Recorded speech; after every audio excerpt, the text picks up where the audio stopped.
اعوذ باللہ من الشیطان الرجیم بسم اللہ الرحمن الرحیم رب اشرح لی صدری ویسر لی امری واحلل عقدۃ من لسانی یفقہوا قولی۔ منتخب احادیث کا دوسرا سلسلہ آج شروع کرتے ہیں۔ قرآن مجید میں اللہ تعالیٰ فرماتے ہیں وما ینطق عن الہوی ان هو الا وحی یوحی، سورۃ نجم آیت نمبر 3 اور 4۔ اور نبی صلی اللہ علیہ وسلم اپنی خواہش سے کچھ نہیں بولتے مگر وہی فرماتے ہیں جو ان کی طرف وحی کیا جاتا ہے۔ اور نبی صلی اللہ علیہ وسلم اس کے بارے میں فرماتے ہیں من اطاعنی دخل الجنہ، بخاری، جس نے میری یعنی نبی صلی اللہ علیہ وسلم کی اطاعت کی وہ جنت میں داخل ہوگا۔ اللہ تعالیٰ سے دعا ہے کہ ان تمام منتخب احادیث پر ہمیں عمل کرنے کی توفیق و سعادت نصیب فرمائے اور ہمیں اپنی عملی زندگی میں انہیں شامل کرنے کی توفیق عطا فرمائے، آمین یا رب العالمین۔ 10 ہم پڑھ چکے تھے احادیث مبارکہ، اور 10 سے آگے ہم دیکھتے ہیں آج حدیث نمبر 11۔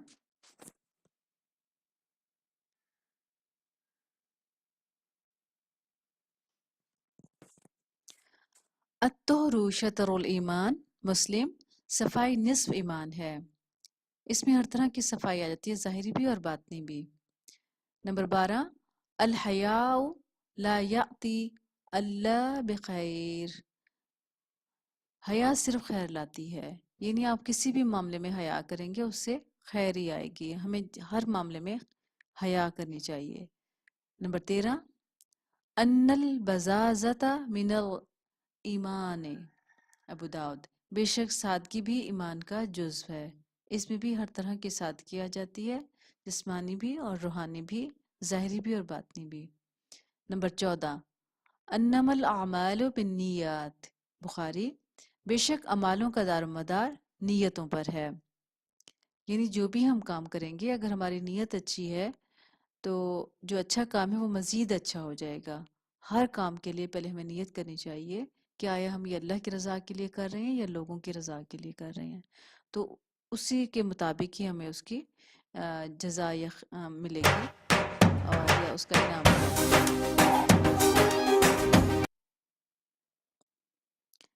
نمبر 15، بلغوا انی ولو آیا، بخاری، مجھ سے آگے پہنچاؤ چاہے ایک آیت ہی کیوں نہ ہو، یعنی نبی صلی اللہ علیہ وآلہ وسلم سے ہم جو بھی سنیں یا ہمیں کوئی بھی چھوٹی سی بات آتی ہے یا سیکھی ہے تو وہ بات ہمیں آگے پہنچانی ہے، یہ ہم پہ لازم ہے۔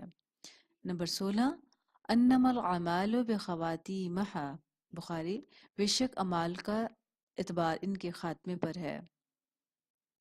نمبر 17، الدال علی الخیر، مسند احمد، نیکی کا بتانے والا نیکی کرنے والے کی طرح ہے۔ نمبر 18، اکبر القبائر الاشراق باللہ، صحیح بخاری، تمام گناہوں میں سب سے بڑا گناہ اللہ کے ساتھ شرک ٹھہرانا ہے۔ نمبر 19، اذا غضب احدکم فلیسقط، مسند احمد، جب تم میں سے کسی کو غصہ ہے تو اسے چاہیے کہ خاموش رہے۔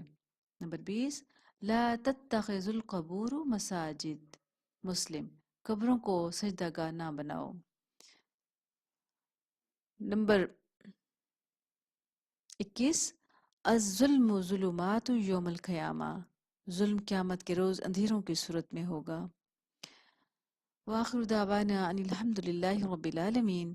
السلام علیکم ورحمۃ اللہ وبرکاتہ۔ اللہ تعالیٰ سے التجا اور گزارش ہے کہ ان تمام احادیث پر ہمیں عملی طور پہ عمل کرنے کی توفیق و سعادت نصیب فرمائے اور اسے ہمیں اپنی زندگیوں میں شامل کرنے کی توفیق عطا فرمائے، آمین یا رب العالمین۔ السلام علیکم ورحمۃ اللہ وبرکاتہ۔